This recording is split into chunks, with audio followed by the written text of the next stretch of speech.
यूं तो संविधान में कई ऐसे प्रावधान हैं जिन पर वाद विवाद एक बहुत लंबे समय से चलता आ रहा है, मगर अनुच्छेद 370 एक ऐसा प्रावधान रहा है जिस पर वाद विवाद बहुत अलग तरीके से हुआ है और बहुत लंबे रूप में हुआ है. Hello and welcome everyone. This is Sayyam Jha, and this video I'm going to talk about Article 370.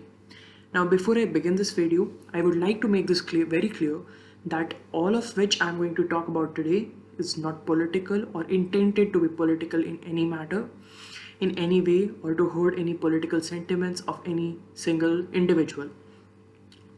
This whole video is for any academic simulations or debate purposes only.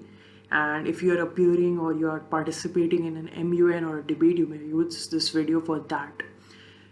The opinions here are completely mine, and this is a basic overview with no political nature to it at all. With this being said, let's talk about Article 370.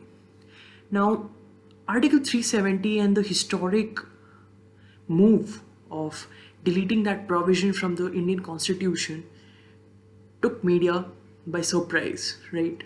No one expected Article 370 to be abrogated in the way it was. Nobody thought Jammu and Kashmir will be broken apart or, bifurcated into Ladakh and Jammu and Kashmir. That happened and took us all by surprise. But there's more to Article 370 and the understanding of it. So let's take up Article 370 and discuss it in an overview manner and with certain little bit analysis. So what I'm going to do is I'm going to take up 2, 3, 4 aspects of Article 370 and explain, or rather analyze, how it affected the status quo back then and how it has changed today. So it won't be political, or I won't be taking any side as such. It will be a neutral point of view. The first thing is history of Article 370. Why Article 370 came into being? Why was it introduced in the first place? So Jammu and Kashmir, after India gained its independence, was an independent state, right? Now what happened was, back then Jammu and Kashmir was attacked by a militia group which was backed by Pakistan. Now the then king of Jammu and Kashmir approached the Union of India to help the independent state of Jammu and Kashmir against those infiltrators. The Union of India made an offer they couldn't refuse. They said, or rather they forced Jammu and Kashmir, actually the forced wouldn't be the right choice of word here. India offered its support, but it said that Jammu and Kashmir will have to join the union so as to have their help. So the instrument of accession was signed, but the key point of this instrument of accession was a major part of autonomy, or a major autonomy was retained by Jammu and Kashmir, it was a different kind of instrument of accession than any other instrument of accession back then. And Jammu and Kashmir became a part of the Union of India, and Indian Union protected Jammu and Kashmir back then against the infiltrators. Now what happened in that instrument of accession was that, it's stated that yes, Jammu and Kashmir will be an integral part of India, but it will have its own constituent assembly and a constitution. So as to say, it retained a separate constitution, a separate citizenship, and a separate flag, but it was under the Indian Union's jurisdiction. So basically the subject matter for India on which it could govern Jammu and Kashmir was defense, foreign relations. Everything else was uniquely retained by Jammu and Kashmir. Now, this instrument of accession was slightly different. When Article 370 was introduced to the Constituent Assembly to be a part of the Constitution of India, it was actually moved in as a consideration from the side of Indian Union to the contract which Jammu and Kashmir signed to become part of India. Now the provision, although it read it was temporary in nature, there were several judgments, several arguments as to how it is a permanent provision and not a temporary provision, but that's a different debate altogether and it may get political, so we'll not get into that. So it was basically kind of a consideration. The Article 370 was a consideration to the contract of Jammu and Kashmir joining Indian Union. This being said, what did Article 370 imply? Article 370 implied three things. India follows a single citizenship policy, but when it came to Jammu and Kashmir, there was a dual citizenship in place. Basically, an Indian citizen was an Indian citizen and citizen of no other state. For example, if I live in West Bengal, I am an Indian citizen and not a citizen of West Bengal or Uttar Pradesh or Bihar. Right, but when it came to being to be in Jammu and Kashmir, the citizen there was one Indian and two a Jammu and Kashmiri citizen. So what happened was basically Jammu and Kashmiri people could buy land in Jammu and Kashmir, could open up their startups, etc. But I, as a citizen of India and not a citizen of Jammu and Kashmir, could not buy land. Right, I could not, live there. And suppose now it leads us to the second part.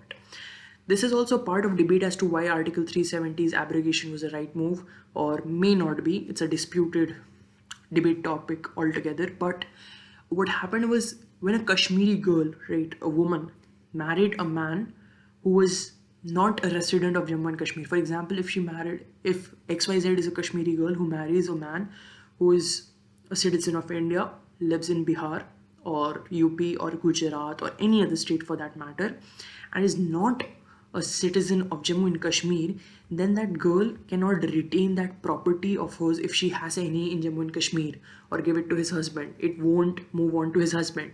She'll have to let go of her property. One. Two, if they have a son, that son can't, inherit that property. The woman may have the property, but it won't go to her son. That was the law, and that is how our application of Article 370 opens up people to buying land in Jammu and Kashmir, and the inheritance laws of Indian Union apply. Secondly, what happened was the laws of Jammu and Kashmir differed from the laws of India. For example, in India, if there's reservation laws, Jammu and Kashmir didn't have reservation laws. If India has EWS quota, Jammu and Kashmir doesn't have that. If India had a IPC, Jammu and Kashmir never had an IPC. It had different set of laws and it governed itself. So yeah, the whole point was Jammu and Kashmir was a part of Indian Union, but it still wasn't a part of Indian Union. It retained a significant amount of autonomy. And the debate about self-autonomy is that people have the right to self-determination, right? They can ask for autonomy. But even International Court of Justice has said that that autonomy has to be semi-autonomy to a limit. What is that limit is the question of this Article 370 and the question which will be determined by Supreme Court if they take up the BIL filed against the abrogation of 370 at all. Secondly, this was basically an overview about how Article 370 differentiated the state of Jammu Kashmir from other states in India, because other states don't enjoy the right of having a constitution or a constituent assembly or its own flag or its own different penal code, different family code, different inheritance laws, right? Second part is, let's get to how Article 370 was abrogated. So one fine morning, Amit Shah walks into Rajya Sabha.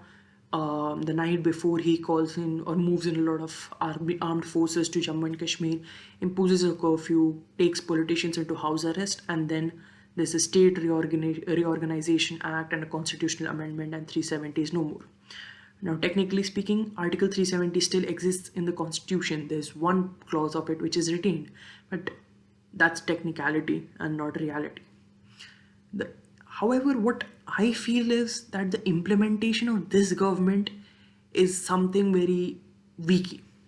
For example, if this government has the best of intentions in mind, the best of plans in mind, the best of way of thinking in mind, their implementation just doesn't match up to that level. For example, let's take demonetization. Even in demonetization, maybe that was a right move, maybe it wasn't, maybe it was aimed to be a right move, it had a good intention, but it failed because it wasn't implemented well. What happens in United Kingdom or other countries is generally before taking a major step, they try to debate it, they try to formalize a paperwork, a blueprint, a plan of action as to how they are going to implement that step, right? But in India, the government generally doesn't do it. In India, government take it upon themselves as a shame to present a white paper to the parliament if they have to, and that also they do when a motion fails against them, and that is pathetic. Because one, if you don't have white papers and you don't have blueprints in front of the parliament will never get to know how you are going to implement it. Two, if you don't have proper consultations with the public, with the media houses, with the parliament, with the stakeholders at large, you won't get the idea of how implementation should work because you don't have precedence to it. Abrogation of Article 370 was a precedent in itself. You never had um, historical incidents of such a thing happening. So how would you know that you have to? Are you going to implement this, right? So that's one basic problem which I had with Article 370's abrogation was its implementation was not exactly up to the mark. To have something of this sort, to put a state as big as Jammu and Kashmir in curfew, curb their internet rights, curb the media, curb the movement of the people, curb the media from entering, putting people in house arrest, you need to have better implementation. You need to have more consultations with stakeholders. But then again, that was the key element to this surprise element, as they say it. But that's a different debate altogether. The point is, Article 370 has its own merits and demerits, right? And to have a neutral point of view to it, you may think it's a right decision, you may think it's a bad decision. So yeah, comment down below on what do you think about the merits and demerits of Article 370. Comment down below about what would you like to, what would you like me to talk about in my next video. And secondly, I'll be coming up with my podcast series very soon. So yeah, suggest me a nice name for it because I'm really very confused. And yeah, do subscribe. Thank you. Have a great evening. Good night.